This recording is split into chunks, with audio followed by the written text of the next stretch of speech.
Okay guys, welcome sa Ano Ba Yan Unboxing at i-unbox natin ngayong araw na ito ang makapal na libro ng Puff Fiction series. Ang Cloak Puff Fiction, 250 pesos siya ang retail price niya. Available na siya sa lahat ng National Bookstore.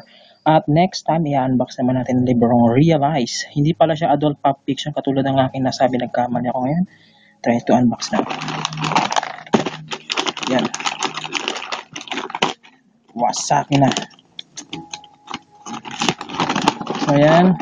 So, makapal talaga siya ng first time ko siyang makita. Yan, yan pa yung mga iba kong libro. At ito, ang Montello High.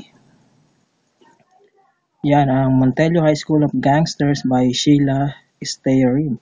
O, Sheila May Familaran. So, made popular by Wattpad. Sobrang kapal niya guys, no? Titingnan natin. Ayun ang kapal niya.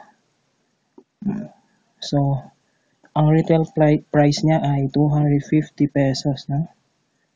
Rated 18 plus siya. For 18 years old na above lang siya pwedeng ibenta. Siya ay Cloak Puff Fiction series. Katulad na in-unbox ko nakaraan yung librong, what do you call this?